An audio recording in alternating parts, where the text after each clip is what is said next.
Assalamualaikum warahmatullahi wabarakatuh. Puji dan syukur marilah kita panjatkan kepada Allah Subhanahu wa taala yang sudah memberikan nikmat berupa kesehatan kepada kita hingga pada hari ini. Tidak lupa salawat dan salam semoga selalu tercurah kepada Nabi Muhammad SAW serta keluarga, para sahabat, sampai kepada kita umatnya yang mudah-mudahan selalu taat mengikuti sunnah-sunnahnya. Dalam kesempatan kali ini saya ingin menyampaikan hadis dan keutamaan yang maknanya begitu mendalam mengenai sholat. Yang pertama, sholat sebagai amal yang pertama kali dihisab. Dari Anas radhiyallahu an, Nabi Muhammad SAW bersabda, yang pertama kali akan dihisab dari seseorang pada hari kiamat adalah sholat. Jika sholatnya baik, maka akan baik pula seluruh amalnya. Jika sholatnya rusak, akan rusak pula seluruh amal perbuatannya.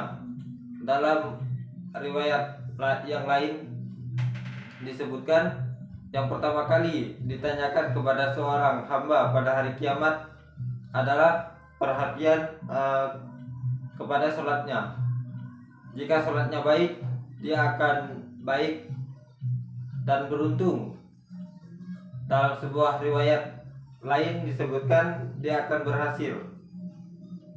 Dan jika sholatnya rusak, dia akan gagal dan merugi.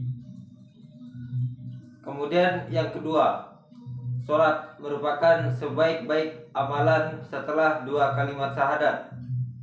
Dari Abdullah bin Mas'ud, dia berkata, aku pernah bertanya pada Rasulullah SAW, amalan apakah yang paling afdol atau yang paling baik?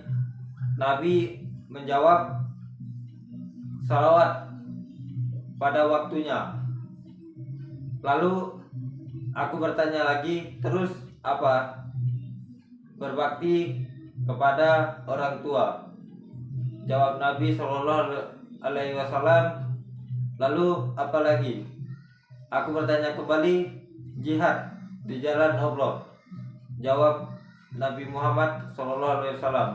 Hadis riwayat Bukhari nomor 7534 dan Muslim nomor 85.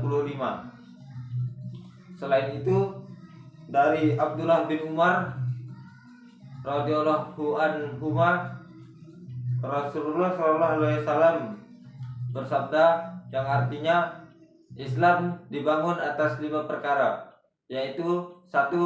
Bersaksi bahwa tidak ada sesembahan yang benar untuk diibadahi kecuali Allah dan bersaksi bahwa Muhammad adalah utusannya. 2. Mendirikan sholat.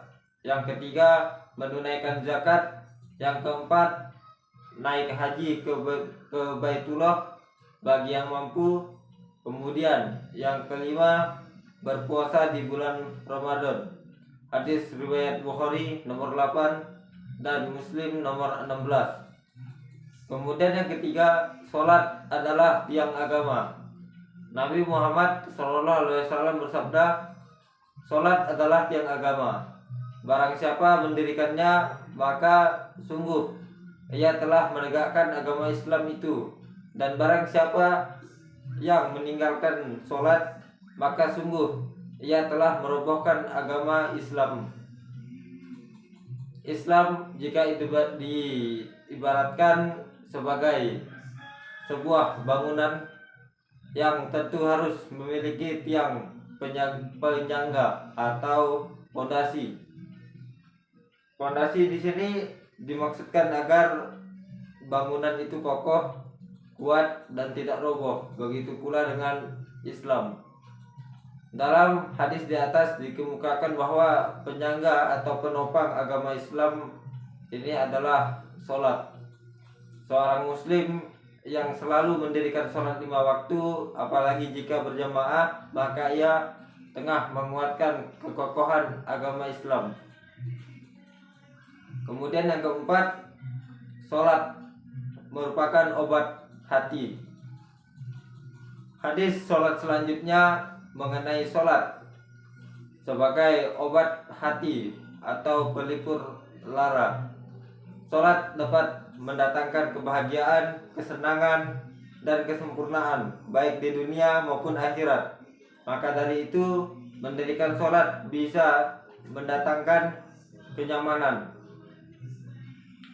Dan kemudian berdasarkan hadis riwayat An-Nasa'i dan Ahmad, Rasulullah SAW bersabda yang artinya, dijadikan kesenanganku dari dunia berupa wanita dan minyak wangi, dan jadikanlah penyejuk hatiku dalam ibadah sholat. Selain itu, Nabi Muhammad SAW juga meminta sahabatnya Bilal untuk mendirikan sholat, sebab ibadah bisa menyamankan diri seseorang. Dalam hadis riwayat Abu Dawud, Nabi Muhammad SAW juga bersabda yang artinya, wahai Bilal, berdirilah, nyamankanlah kami dengan mendirikan sholat. Dan kemudian yang kelima, sholat mencegah perbuatan keji dan munkar. Di antara manfaat sholat adalah dapat mencegah dari perbuatan keji dan munkar. Dalam surat Al-Ankabut ayat 45, Allah Subhanahu wa taala berfirman yang artinya, bacalah kitab Al-Qur'an yang telah diwahyukan kepadamu Muhammad, dan laksanakanlah sholat. Sesungguhnya sholat itu mencegah dari perbuatan keji dan munkar. Dan ketahuilah, mengingat Allah melalui sholat itu lebih besar keutamaannya dari ibadah yang lain. Allah juga mengetahui apa yang kamu kerjakan.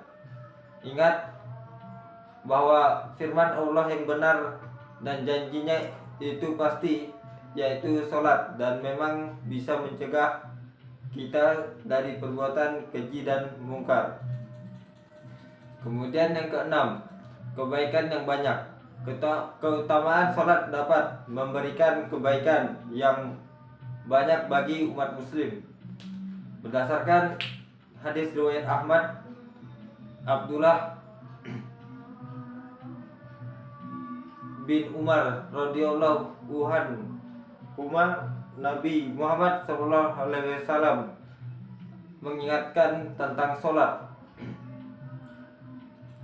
pada suatu hari. Kemudian berkata yang artinya, siapa saja yang menjaga sholat maka dia akan mendapatkan cahaya, petunjuk, dan keselamatan pada hari kiamat.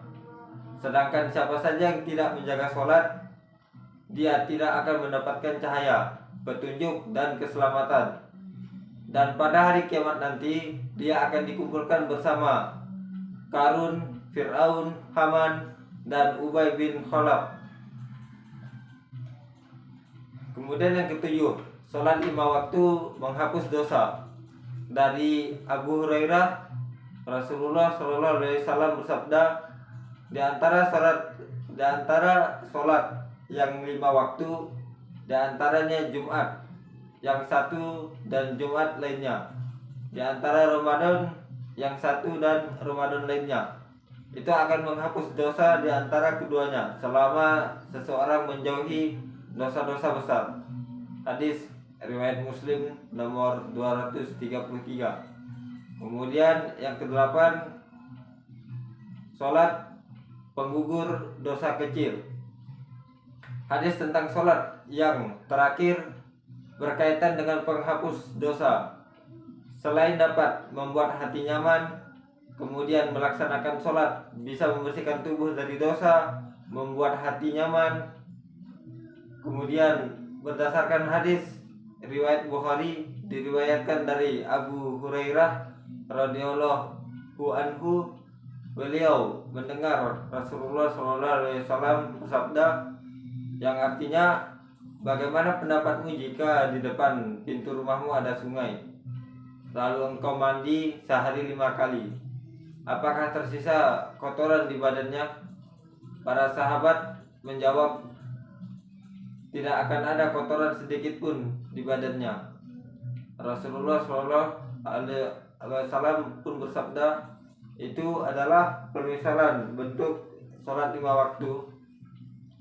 Dengan sholat 5 waktu, Allah Ta'ala menghapus dosa-dosa kecil. Kemudian yang ke-9, perintah mendirikan sholat sejak kecil. Sejak anak-anak, kita sudah diperintahkan untuk melaksanakan sholat, dan boleh dipukul jika tidak sholat pada waktu berumur 10 tahun. Perintah sholat ini tidak ditemukan pada amalan lainnya. Sekaligus hal ini menunjukkan mulianya ibadah sholat. Dari Abdullah bin radhiyallahu anhu, ia berkata bahwa Rasulullah SAW bersabda, suruhlah anak kalian sholat ketika berumur 7 tahun, dan pukullah mereka ketika berusia 10 tahun jika mereka meninggalkan sholat, dan pisahkanlah tempat tidur mereka antara anak laki-laki dan anak perempuan. Hadis hasan diriwayatkan oleh Abu Dawud nomor 495, Ahmad 2/180 187, dan Al-Hakim 1/197. Kemudian yang ke-10, sholat sebagai penolong. Hadis tentang sholat lainnya mengenai pertolongan Allah Subhanahu wa Ta'ala dalam Al-Quran, surah Al-Baqarah ayat 45 berfirman, yang artinya, dan mohonlah pertolongan kepada Allah, dan sabar dan sholat itu sungguh berat, kecuali bagi orang-orang yang khusyuk. Dalam hadis riwayat Abu Dawud, Hudzaifah radhiyallahu anhu, beliau mengatakan, yang artinya, dulu jika ada perkara yang menyusahkan Nabi Muhammad SAW, beliau mendirikan sholat. Jadi itulah 10 hadis dan keutamaan dari sholat. Yang merupakan sholat ini adalah kewajiban yang harus dilaksanakan oleh seluruh umat muslim agar selamat dan memiliki pegangan untuk menghadapi atau memiliki kehidupan yang baru di akhirat kelak. Mungkin sekian saya cukupkan. Wabillahi taufik wal hidayah. Wassalamualaikum warahmatullahi wabarakatuh.